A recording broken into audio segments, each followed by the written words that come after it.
고린도 후서 5장 17절부터 19절까지인데요. 짧은 구절이니까 한 목소리로 읽겠습니다. 시작. 그런즉 누구든지 그리스도 안에 있으면 새로운 피조물이라. 이전 것은 지나갔으니 보라 새 것이 되었도다. 모든 것이 하나님께로서 났으며 그가 그리스도로 말미암아 우리를 자기와 화목하게 하시고 또 우리에게 화목하게 하는 직분을 주셨으니 곧 하나님께서 그리스도 안에 계시사 세상을 자기와 화목하게 하시며 그들의 죄를 그들에게 돌리지 아니하시고 화목하게 하는 말씀을 우리에게 부탁하셨느니라. 아멘. 오늘 함께 나눌 하나님의 말씀은 고린도 후서 5장 17절부터 19절까지를 본문으로 소망으로 리스타트 2024라는 제목으로 함께 말씀을 나누겠습니다. 오늘 우리 교회는 송구영신 예배로 예배를 드립니다. 송구영신이란 묵은 해를 보내고 새해를 맞음이라는 의미를 갖고 있죠. 그래서 전통적으로 한국 교회는 11시에 묵은 해를 보내기 위해 묵은 해를 보내며 예배를 드리고 또 카운트다운을 하고 나서 영신, 새해를 맞으면서 한 해의 시작을 하나님 앞에 그렇게 예배로 시작을 합니다. 근데 우리가 한번 생각해 보고 싶은 것이 있습니다. 오늘은 2023년의 마지막 날인 31일인데요. 오늘의 태양과 내일에 떠오를 태양이 다를까라는 거죠. 어제의 시간과 오늘의 시간, 또 내일의 시간이 다를까, 흐르는 시간이 다를까, 어떤 큰 변화가 있는 것일까라는 것을 한번 생각해 보고 싶습니다. 그렇지 않죠? 어제 떠오른 태양과 오늘에 떠오른 태양과 내일 떠오르는 태양은 모두 똑같습니다. 흐르는 시간 속에 우리는 그 분기점에서 새해가 되었다는 것을 구분짓고 내일은 다른 일이 생기길 기대하는 마음, 바라는 마음으로 그 태양을 맞이하는 거죠. 인간이 세워놓는 어떤 분기점입니다. 그래서 사람들은 신년이 되면 이 태양을 보기 위해 동해로 가기도 하고 높은 산으로 올라가기도 합니다. 떠오르는 태양을 바라보면서 내년에는 나아지길, 내년에는 좋은 일이 있길 기대하는 마음으로 떠오르는 태양을 보죠. 저마다의 모습은 다르지만 그 마음에 소망을 품고 내년엔 나아지겠지? 내년엔 좋은 일이 생길 거야 라며 기대를 하며 내년을 기획하고 내년을 기대합니다. 여러분은 어떠세요? 2024년도 내일이 이제 1월 1일입니다. 새로운 한 해가 되는 여러분의 마음가짐은 어떻습니까? 어떤 마음으로 새해를 맞고 계세요? 사실 우리 인생에 내일에 대한 기대가 있다는 것, 내일에 대한 소망이 있다는 것은 굉장히 큰 축복입니다. 무언가를 기대하고 소망한다는 것은 굉장히 큰 축복이에요. 한번 상상해 보세요.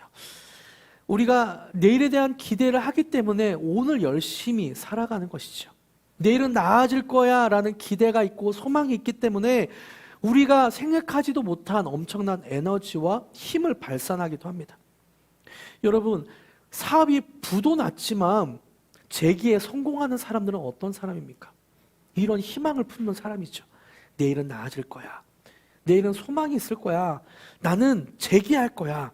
나는 내일 더 큰 사업으로 회복할 거야. 이런 사람은 사업이 부도가 나도 더 열심히 살아갑니다.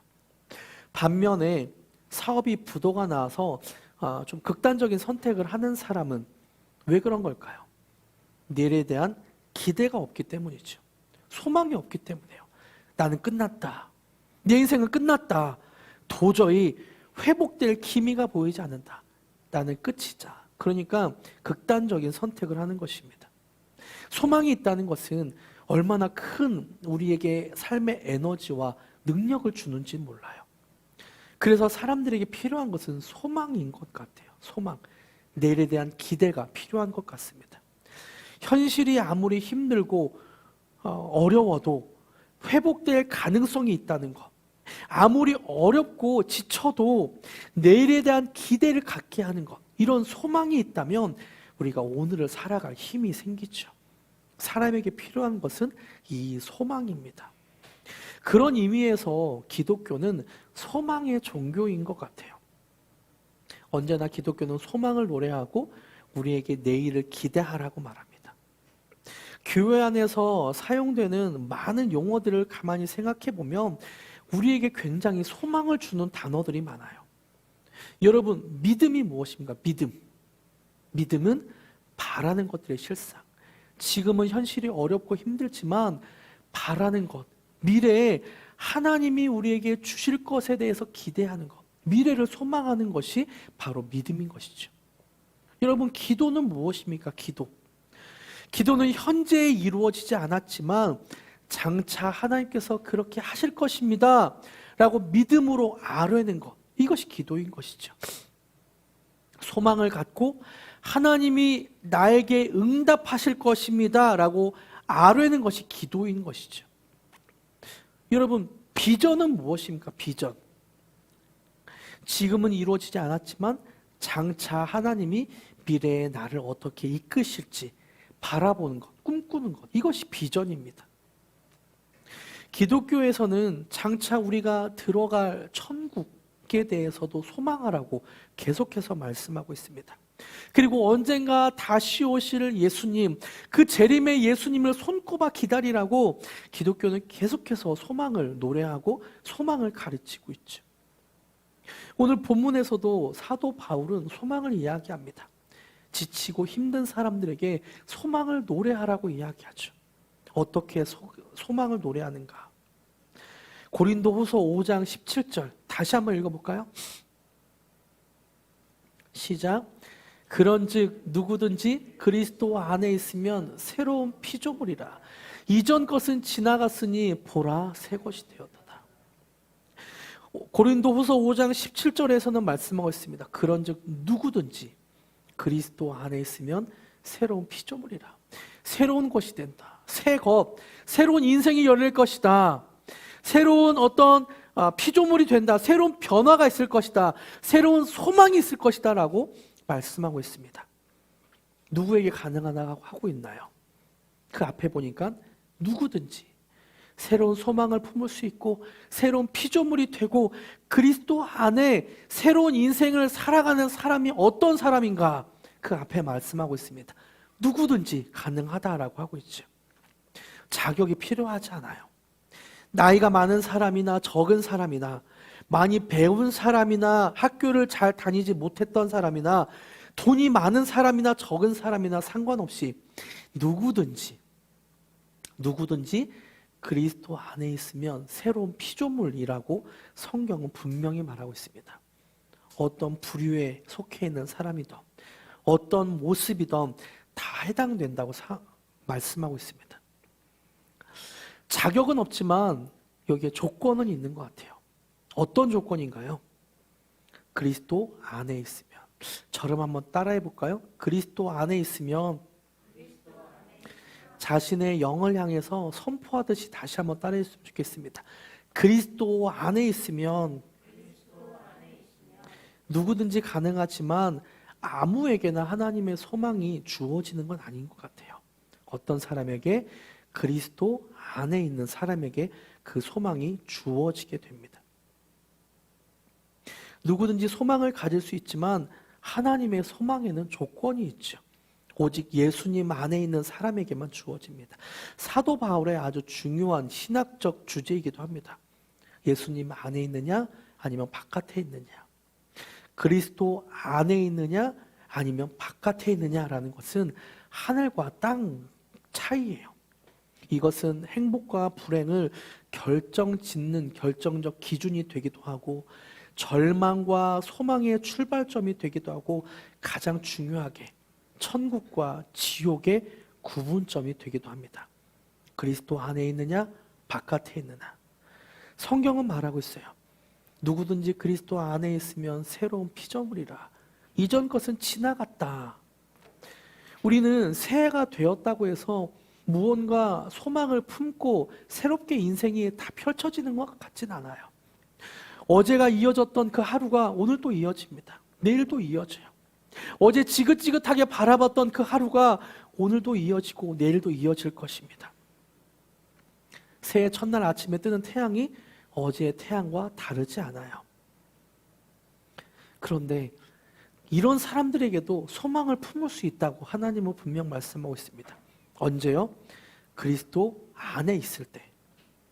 사실 우리가 사는 세상은요, 새로운 것을 시작하기가 좀 주저되고 두렵기까지 한 그런 시대인 것 같습니다.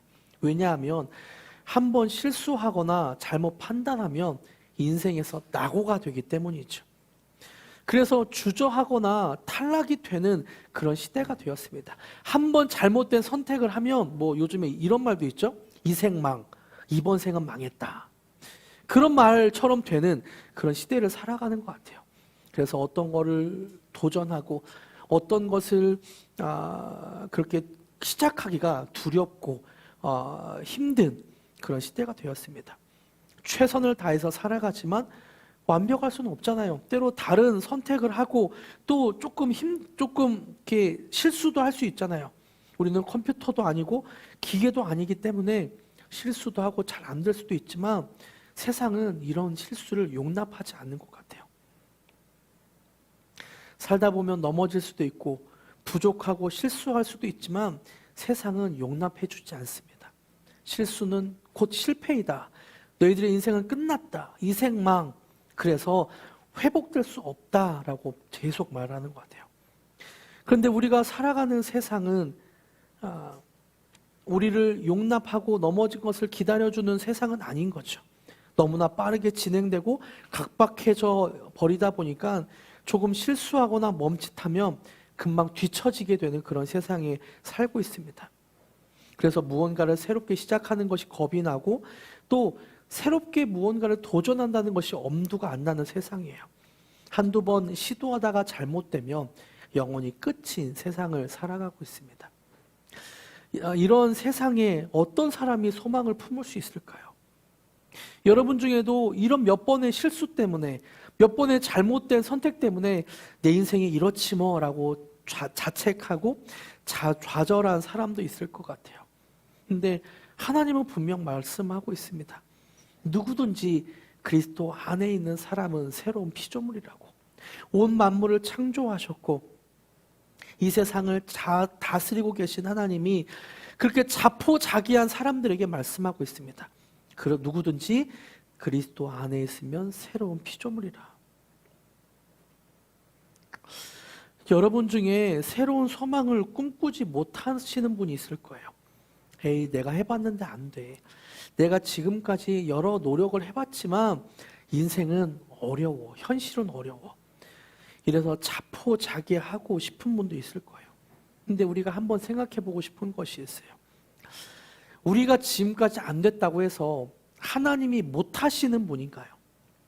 우리 인생에 아직 실현되지 않았다고 해서 이 세상에 존재하지 않는 것인가요? 내가 못한다고 하나님이 못하시는 것인가? 지금까지 안 된다고 해서 안 되는 것인가는 한번 생각해 봐야 될 문제이죠. 하나님은 내 이성에 갇혀 계신 분이 아닙니다. 하나님은 내 경험에 갇혀 계신 분이 아니에요. 하나님은 계속 우리에게 말씀하세요. 누구든지 그리스도 안에 있으면 새로운 피조물이라. 그런 사람은 소망을 품을 수 있다. 새해를 새롭게 하나님과 함께 시작할 수 있다라고 하나님은 계속 말씀하시죠. 오늘 본문 18절과 19절에서는 이렇게 말씀하고 있습니다. 모든 것이 하나님께로서 났으며 하나님이 창조하셨다는 거죠. 모든 것이 하나님께로서 났으며 그가 그리스도로 말미암아 우리를 자기와 화목하게 하시고 또 우리에게 화목하게 하는 직분을 주셨으니 곧 하나님께서 그리스도 안에 계시사 세상을 자기와 화목하게 하시며 그들의 죄를 그들에게 돌리지 아니하시고 화목하게 하는 말씀을 우리에게 부탁하셨느니라. 이해를 돕기 위해서 쉬운 성경으로 화면을 준비했는데요. 같이 한번 읽어볼까요? 시작. 이 모든 것은 하나님께로부터 왔습니다. 하나님께서는 그리스도를 통해 우리를 자신과 화목시키시고 또한 우리에게 화목의 직분을 맡기셨습니다. 하나님께서는 그리스도 안에서 이 세상을 하나님 자신과 화목하게 하셨으며 사람들의 죄를 묻지 않으셨습니다. 그리고 하나님께서는 우리에게 화목해 하는 말씀을 맡기셨습니다. 하나님은 우리를 예수 그리스도를 통해서 하나님과 화목하게 하셨습니다. 이 모든 것이 하나님께로서 났습니다. 그리고 하나님께서 우리를 자신과 예수님을 통해서 화목시키셨습니다. 18절, 19절에 반복되는 단어가 있죠. 그것은 하나님이 우리와 화목하게 되었다. 화목이란 단어입니다. 화목시키시고 화목의 직분을 맡기시며 화목해 하는 말씀을 맡기셨다. 이 화목을 원어로 카탈라소라고 쓰고 있는데요. 이 말은 화해시키다 라는 뜻도 있지만 바꾸다라는 의미도 있습니다. 이것은 무엇이냐면 예수님이 십자가에서 우리의 모든 죄값을 바꾸어 주셨다. 대신 지셨다. 그래서 하나님과 죄인인 인간이 거룩하신 하나님과 친해질 수 없는데 예수님을 통해서 하나님과 화해시켜 주셨다. 죄의 대가를 예수님이 대신 가져가시고 바꿔 주셔서 우리를 하나님과 같이 화목하게 만들으셨다. 화해시켰다. 이런 의미입니다. 여러분, 이것을 더 정확하게 표현한 그 성경의 일화 중에 하나가 현장에서 가늠하다 잡힌 여인의 이야기입니다. 이 여인을 한번 상상해 볼까요? 사람들의 손에는 돌이 들려 있고 여차하면 돌에 맞아 죽을 운명의 여인에게 어디 소망이 있었겠어요? 내일에 대한 기대나 희망이 어디 있었겠어요? 이 여인은 당장 돌에 맞아 죽을 운명이었습니다. 그런데 예수님이 나타나셔서 이 여인을 용서해 주세요. 그리고 삶의 새로운 인생을 주십니다. 나도 너를 정죄하지 않겠다. 가서 다시는 죄를 짓지 마라. 예수님을 3번 부인하고 어쩔 줄 몰라 하던 베드로에게도 예수님은 찾아오셔서 섬길 수 있는 새로운 인생을, 소망을 다시 한번 주십니다. 너무 부끄러워서 말할 수조차 없는 베드로에게 네가 나를 사랑하느냐, 네가 나를 사랑하느냐 3번 부인한 입술을 통해서 3번의 고백을 받게 하고 새로운 인생을 주시죠. 아까 말씀드린 현장에서 가늠하다 잡힌 여인, 이 여인은 이제 예수님의 구원의 손길을 경험하고 집으로 돌아갔을 거예요. 그리고 새로운 인생을 살았을 것입니다.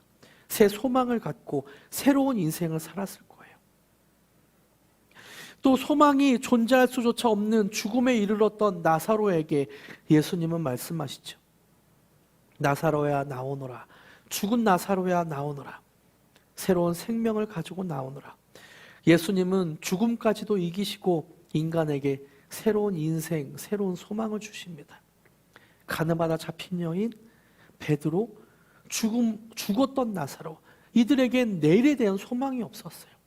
하지만 예수님이 찾아오셔서 소망을 주십니다. 가늠하다 잡힌 여인, 큰 죄를 지었던 여인에게도 새 소망을 주셨고, 그리고 베드로, 예수님을 부인했던 베드로에게도 새 소망을 주셨습니다. 또 죽음을 맞이했었던 나사로까지도 예수님은 불러주셔서 새로운 소망을 주셨죠. 이런 예수님을 만나면 새로운 기회가 생깁니다. 다시 회복하게 돼요. 어떤 죄도 용서받을 수 있게 되고 예수님 안에 있으면 그 어떤 절망적인 순간에서도 새로운 희망을 품을 수 있게 됩니다. 예수님의 십자가를 바라보면 우리를 바꿔주신 예수님이, 하나님과 화해시키고 화목시켜 주신 예수님이 우리의 모든 대가를, 절망을 소망으로 바꾸어 주실 것입니다. 여러분, 그래서 우리에게 내일에 대한 소망이 있는 거예요. 내일 바라보는 태양을 바라보며 태양에게 소원을 빌면서 소망이 생기는 게 아니라 예수님 안에 있기 때문에 우리에게 소망이 있는 것입니다. 이것이 주님 안에 있는 사람만이 누리는 놀라운 특권이고 축복입니다. 누구든지 그리스도 안에 있는 사람은 새로운 피조물입니다. 이전 것은 지나갔고 보라 새 것이 되었습니다. 이전 것은 지나갔다라고 말씀하고 있어요. 오늘 설교의 제목은 소망으로 리스타트 2024입니다. 리스타트, 새로운 시작, 다시 시작하는 2024년이 우리 인생 앞에 펼쳐져 있어요. 어찌 보면 우리에게 흰 노트, 2024년이라는 흰 노트가 펼쳐져 있죠. 누구에게나 똑같이 펼쳐져 있습니다. 365장의 흰 노트가 우리 인생에 펼쳐져 있습니다. 이 노트를 어떻게 쓸 것인가는 우리의 마음에 달려 있어요. 누구나 동일하죠. 누구는 370장, 250장, 400장 이렇게 각각 받는 것이 아니라 똑같이 365장의 새하얀 노트가 우리에게 주어졌습니다. 이것을 우리는 어떻게 쓸까요? 예수님 안에서 하나님의 소망을 품고 살아가며 쓰겠습니까? 아니면 어제의 절망을 한탄하며 어제의 절망대로 살아가겠습니까?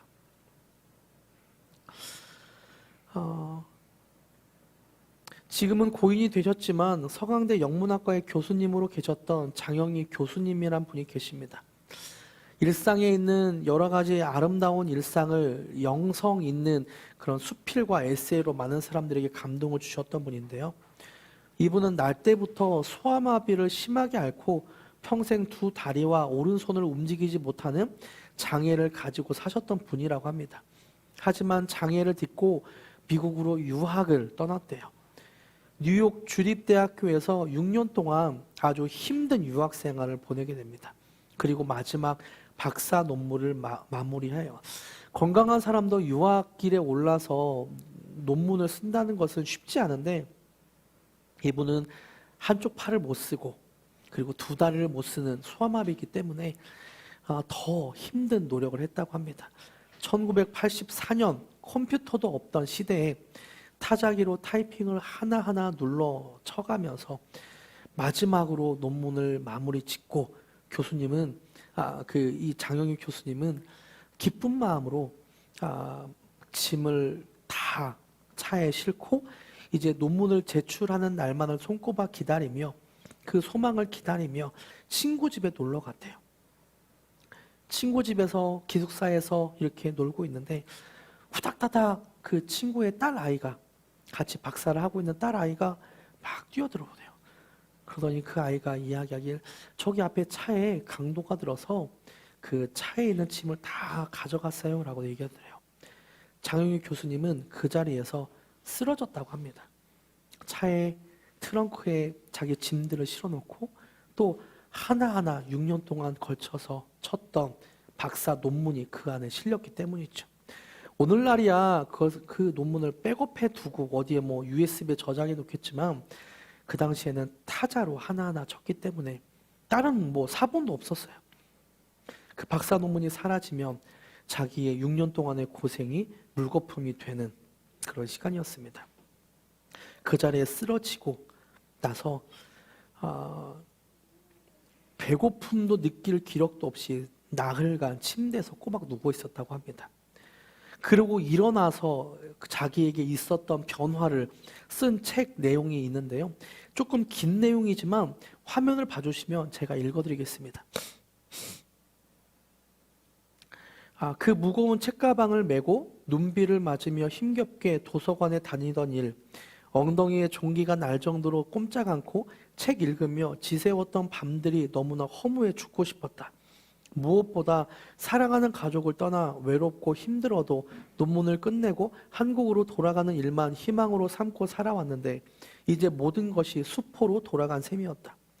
닷새쯤 되는 날 아침에 눈을 뜨니 커튼 사이로 한 줄기 햇살이 스며들어 어두침침한 벽에 가느다란 선을 긋고 있었다. 그런데 문득 이상한 호기심이 일었다. 잃어버린 논문과는 상관없이 사람이 닷새를 먹지 않고 누워있으면 어떤 모습이 되는지, 지금의 내가 어떤 모습을 하고 있는지 보고 싶었다.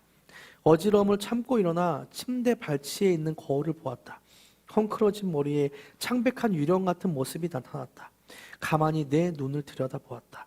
그런데 참으로 신기하게도 내 속 깊숙이에서 어떤 목소리가 속삭이는 것을 느꼈다. 괜찮아. 다시 시작하면 되잖아. 다시 시작할 수 있어. 기껏해야 논문인데 그래 살아있잖아. 논문 따위쯤이야. 이제 선택의 여지가 없으니 본능적 자기 방어인지도 몰랐다. 그러나 그것은 분명 절체절명의 막다른 골목에선 필사적 몸부림이 아니었다. 조용하고 평화롭게 있는 그대로를 받아들이고 일어서는 순명의 느낌, 아니 예고 없는 순간에 절망이 왔듯이 어느새 예고 없이 찾아와서 다시 속삭여주는 희망의 목소리였다. 이후에는 안 읽어드릴게요. 그리고 맨 마지막 문장에 이런 글이 있는데요. 그렇게 우여곡절 끝에 끝낸 내 논문에서 내가 가장 자랑스러워하는 부분은 맨 첫 페이지이다. 거기에 나는 내 생명을 주신 사랑하는 나의 부모님께 이 논문을 바칩니다. 그리고 내 논문 원고를 훔쳐가서 내게 삶에서 가장 중요한 교훈을 다시 시작하는 법을 가르쳐준 도둑에 감사드립니다 라고 적었다. 그리고 장영희 교수님은 글의 마지막에 이렇게 말하고 있는데요. 다시 시작하세요. 인생은 짧지만 다시 시작하는 법을 배우는데 투자하는 1년, 아니 그보다 더 긴 시간은 아깝지 않습니다 라고 말하고 있습니다. 장영희 교수님은 닷새 동안 그렇게 누워 있으면서 하나님께서 만지시는 그 만지심을 느끼고 다시 일어났습니다. 그리고 1년 동안 다시 타이핑을 하나하나 논문을 치고 내고 다시 박사 졸업하게 되었죠. 우리 인생도 어찌 보면 이런 강도를 맞은 그런 순간이 있을 수도 있을 것 같아요. 누구 때문에, 누구에 의해 내 인생이 이렇게 망가졌다. 어떤 환경 때문에, 어떤 것 때문에 내 인생이 이렇게 지금 힘들다. 절망의 순간이 있는 분들도 있을 것 같습니다. 근데 분명히 성경은 말하고 있어요. 우리에게 소망이 있다. 우리는 소망을 품을 수 있다. 언제요? 그리스도 안에 있는 사람에게. 이제 2024년도 내년이 새로운 한 해가 열릴 것입니다. 우리가 어떻게 소망으로 리스타트 할 수 있는가? 그것은 그리스도 안에 있을 때 가능하게 하십니다. 장영희 교수님과 같이 누워있다가 어느 순간 하나님의 방문이 있을 수도 있고, 또 갑자기 기도하다가 하나님께서 어떤 음성을 주시고 어떤 마음을 주셔서 새롭게 시작할 수도 있죠. 또는 다른 사람들의 전화를 통해서 환경이 막 열리게 될 수도 있고, 또는 하나님께서 내가 예상하지 못한 방법으로 나에게 아이디어를 주시고 그렇게 새롭게 시작될 수도 있습니다. 우리가 지금까지 안 됐다고 해서 안 된 것이 아니라 하나님이 아직 우리에게 그런 길을 아직 열어주지 않은 것입니다. 새로운 소망으로 한 해를 맞길 축복합니다. 새로운 소망으로 주님 안에서 한 해를 그렇게 기대하시길 축복합니다. 이몽의 소망 무언가라는 곡을 찬양하시면서 그런 하나님을 기대합시다.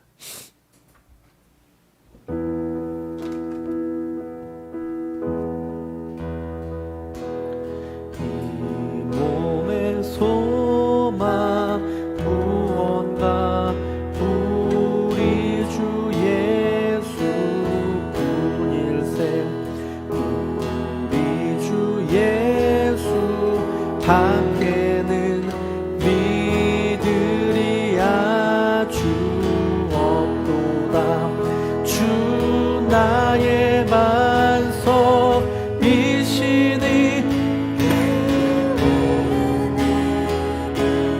서리라. 그 위에 내가 서리라. 무섭게 바라보는 밤 물결이 높이 설렐 때 우리 주 크신 은혜의 소망에 닥치리라. 주 나의 반석이시니 그 위에 내가 서리라. 그 위에 내가 서리라. 세상에 믿던 모든 것 끊어지는 날 되어도 주의 언약 인사와 내 소망 더욱 크리라. 주 나의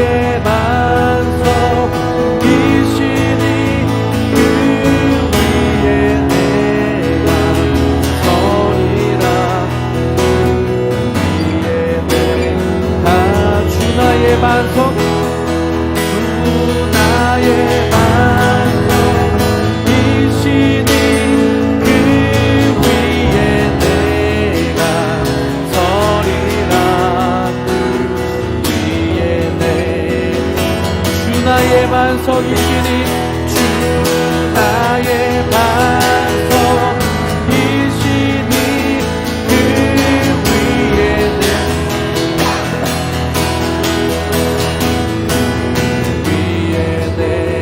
가서리 더 큰 소리로 바라던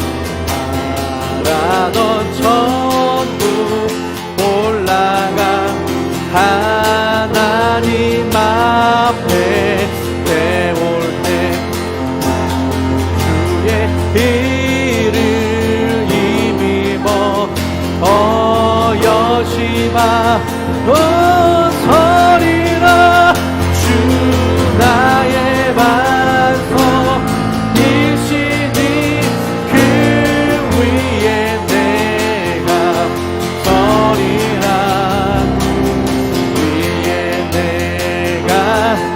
나의 반석이시니 주 나의 반석이시니 그 위에 내가 서리라 그 위에 내가 서리라 주 나의 반석이시니 그 위에 내가 서리라 그 위에 내가 서리라 주 나의 반석이시니 그 위에 내가 서리라 그 위에 내가 주 나의 반석 주 나의 이시니 그 위에 내가 그 위에 내가 주 나의 반석 주 나의 반석이시니 그 위에 내가 서리라 그 위에 내가 서리라. 자, 기도합니다. 하나님, 우리가 주님 위에 서기로 결심하며 그렇게 기도했습니다. 예수님이 우리를 하나님과 화목하게 하게 하여 주시었고 예수님 안에서 새로운 소망을 품게 하여 주시옵소서. 혹시나 절망에 빠져 있는 우리 성도님이 있다면 주님께서 축복하시고 주님의 은혜를 베풀어 주셔서 장영희 교수님과 같은 그런 회복의 시간들이 있게 하여 주시옵소서. 성령님이 찾아가셔서 말씀하시고 환경을 열어주셔서 이젠 소망을 품고 내년을 기대하며 하나님과 함께 일어나게 주님 함께하여 주시옵소서. 우리가 일하실 하나님을 기대하게 하여 주시옵고 우리에게 소망을 주실 하나님을 기대하게 하여 주시옵소서. 그렇게 행하실 주님을 찬양하며 예수님의 이름으로 기도드립니다. 아멘.